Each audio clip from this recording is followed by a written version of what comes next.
동결됐을 때는 정말 짜증나더라고요. 나도 월급 많이 받고 싶은데 당장은 방법도 모르고 회사 말고는 딱히 방법이 없으니 어쩔 수 없이 참고 다니게 되더라고요. 그런데 결혼을 하고 아이가 태어나고부터 걱정이 되기 시작했습니다. 그래서 그때부터 어떻게 하면 월급을 올릴 수 있는지 고민을 하기 시작했어요. 그렇게 10년 동안 총 3번의 이직을 했고 제 연봉은 7천만 원이 됐습니다. 그 정도 되니까 매달 실수령으로 500만 원 정도 받을 수 있었습니다. 그러니까 지금 혹시나 연봉 때문에 고민이 있으신 분들은 영상을 끝까지 보시면 도움이 되실 거예요. 일단 저처럼 이렇게 연봉을 올리고 싶으시면 한 회사를 오래 다니는 것보다는 이직을 하는 게 훨씬 도움이 됩니다. 그런데 지금 경력 1, 2년밖에 안 된 분들은 조금만 참으시고 한 3년 정도까지는 꽉 채우시는 것을 추천드립니다. 저도 첫 직장은 5년 넘게 다녔었는데요. 이직이라는 게 해보신 분들은 아시겠지만 엄청 귀찮거든요.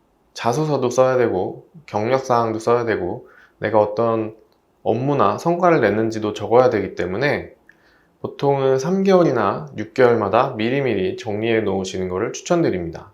나중에 몇 년치를 한꺼번에 하려면 내가 무슨 일을 했는지 제대로 기억도 안 나고 정말 머리가 터지거든요.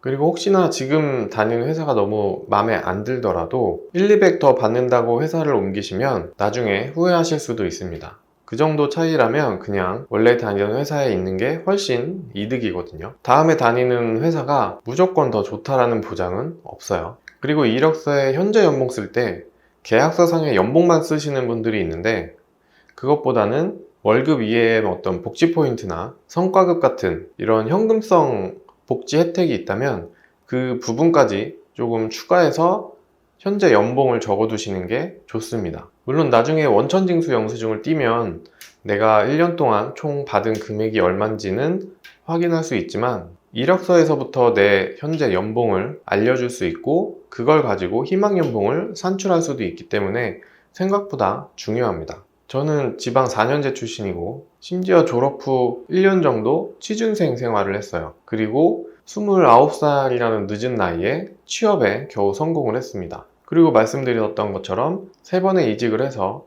제 몸값을 7천만 원까지 올렸었죠. 그런데 막상 좋지만은 않더라고요. 왜냐하면 그만큼 업무에 대한 스트레스와 부담이 엄청 심했거든요.